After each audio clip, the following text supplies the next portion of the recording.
অসময় বৈরী আবহাওয়া, কদিনের টানা বৃষ্টি, সেই সঙ্গে দমকা হাওয়া, এতে নুয়ে পড়েছে প্রতিটি গাছ, আলু খেতে জমেছে পানি।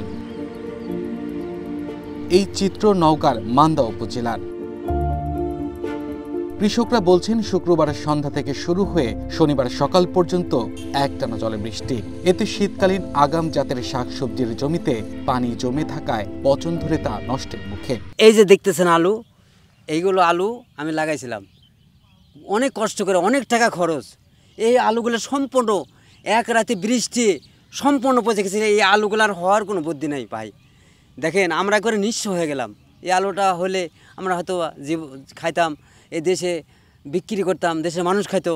কিন্তু আজকে দেখেন আমাদের আলু পচে যাওয়ার কারণে আমরা ঋণ করে এই আবাদগুলো করছি, আমরা করে শেষ হয়ে গেলাম।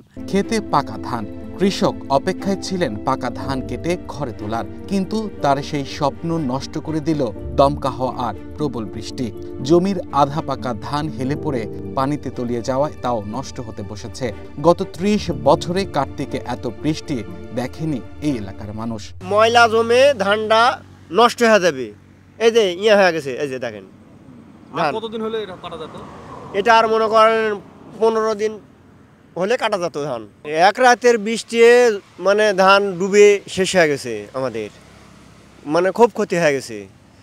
এ ক্ষতির জন্য কেউ আমাদের পাশে এসে দাঁড়ায়নি, এখনো কেউ দাঁড়ায়নি। ফল মানে খুবই কম হবে।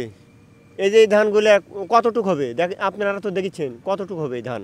হ্যাঁ, পচে যাবে তো ধান, এখন কাটাও যাবে না। এই ধান কাটা কী করবেন আপনি দেখেন দিনই, বাজারে বিক্রিও হবে না। এই ধান পানিতে আছে, এখনো ধান টেকে যাবে।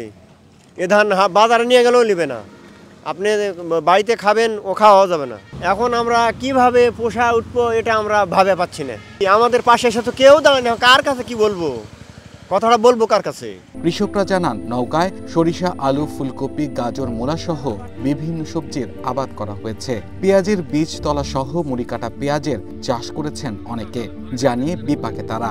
এখন পর্যন্ত কৃষি কর্মকর্তা কিংবা প্রশাসনের কেউই খোঁজ নিতে আসেননি বলে অভিযোগ তাদের। প্রতি পরিমাণের আমার মনে করো 4 বিঘা মাটি, 4 বিঘার ভিতর 2 বিঘা মনে করো কপি আছে আর করলে, আর সরষা ছিল হলো 2 বিঘা। সম্পূর্ণ মনে করো সরষার গাছ এই সাইজ হয়ে গেছিল, ওই সরষা মজুর নষ্ট হয়ে গেছে। কেউ আসেনি। কালকে দুটা লোক আসছিল, ওরা ভিডিও করে নিয়ে চলে গেছে। জাহাজের মতন ওইটা কি বলে, ওটা দেওয়া মনে করো ভিডিও করে আমার মেশিনের উপরই ছিল। কৃষি সম্প্রসারণ অধিদপ্তর জানিয়েছে 2-1 দিনের মধ্যে স্বাভাবিক হয়ে আসবে পরিস্থিতি, আর পানি নেমে গেলেই বোঝা যাবে ক্ষতির সঠিক পরিমাণ। Abdullah Al Mamun, one national desk.